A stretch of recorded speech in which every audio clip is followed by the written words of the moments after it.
साहेब, त्याचप्रमाणे आमच्या शाळेचे मुख्याध्यापक आदरणीय वाकळे सर, नुकतंच डॉक्टरेट ज्यांनी मिळवली ते आपल्या सर्वांचे आदर्श उन्हाळे सर,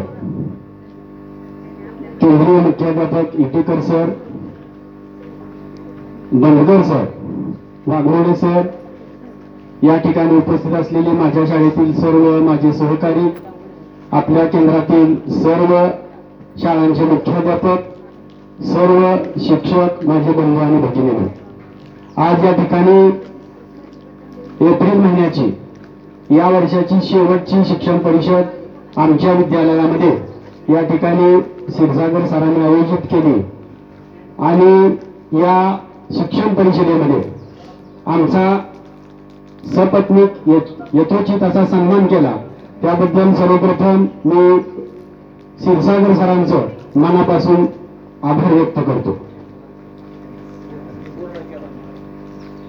पूर्ण केंद्राच्या वतीनं आमचा या ठिकाणी सन्मान केला त्याबद्दल मी पूर्ण केंद्राचा आभार मानतो।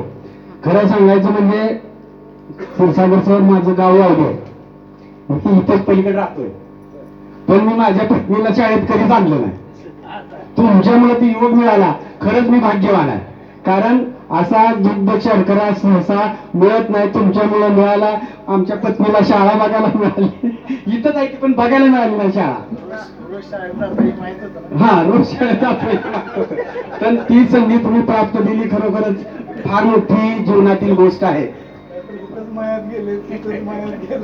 माझी नेमणूक 95-96 ला या शाळेमध्ये झाली।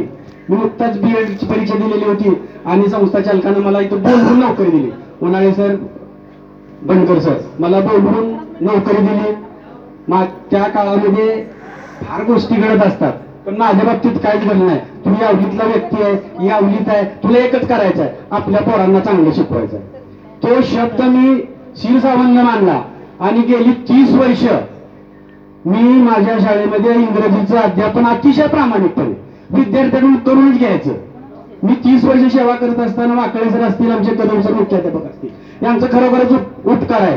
सुरुवातीला मी 7वीचा क्लास टीचर होतो, आता रिटायर होताना 7वीचा क्लास टीचर आहे। 30 वर्षामध्ये मी 25 वर्ष 10वीचा क्लास टीचर आहे। एखाद्या शाळेमध्ये मोठ्या वर्गाचे इतके दिवस क्लास टीचर होणं ही मी माझ्या दृष्टीनं सौभाग्याची गोष्ट समजतो।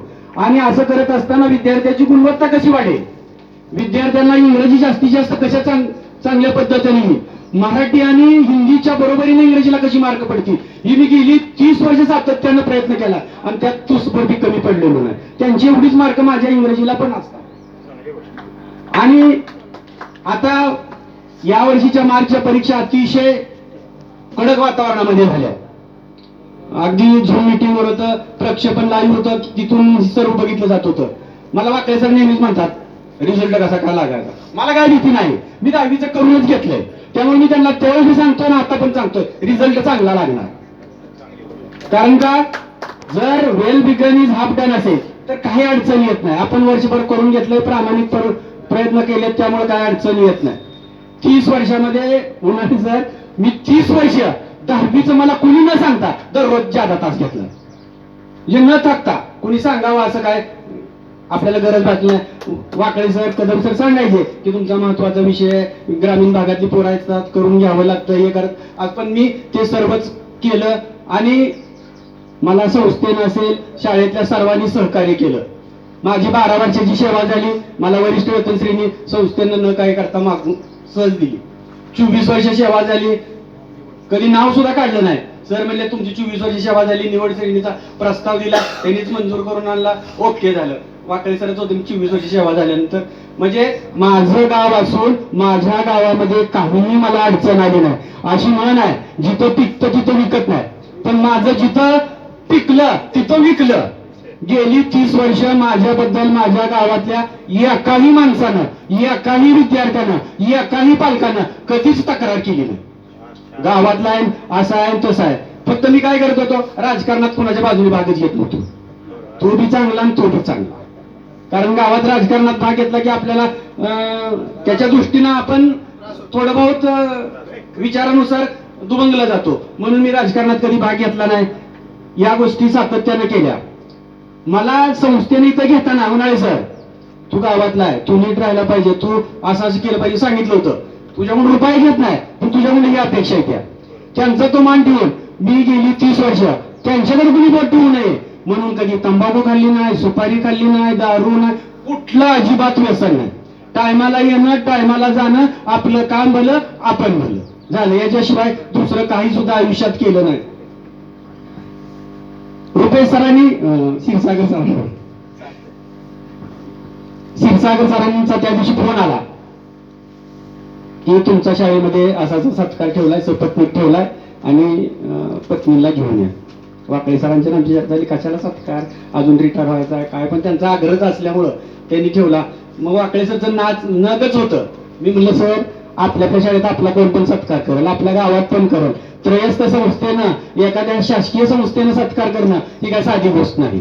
आपल्या कामाची दखल कोणीतरी घेतली, आपल्या शिक्षण व्यवस्थेतल्या कोणीतरी घेतली, केंद्र प्रमुखांनी घेतली. त्यामुळं आपलं भाग्य आहे की हायस्कूलला असून सुद्धा मला वाटतं आपल्या केंद्रात पहिल्यांदा झाला काही कार्यक्रम. आम्ही भाग्य बनायचो की आमचा तुमच्या हस्ते, तुमच्या उपस्थितीमध्ये, तुमच्या मार्गदर्शनाखाली आम्ही कल्पना पण केली नव्हती की तुम्ही संपूर्ण कपड्याचा आयर कराल, हे असं कराल, पण तुम्ही ते सर्व केलं. मी खरंच केंद्र प्रमुखाचं नेहमीच सहकार्य असतं, काय असले काम आपलं करून घेतात, अशा प्रकारचं त्यांचं काम चाललेलं आहे. आम्ही अतिशय आनंदाने आमच्या शाळेची गुणवत्ता कशी वाढेल यासाठी कसोशीने प्रयत्न करतो. अलीकडे काय झाले माहितीये का, 10वीची गुणवत्ता वाढवण्यासाठी आधुनिक तंत्रज्ञानाचा वापर केला तर आपला अध्यापन अधिक प्रभावी होतं.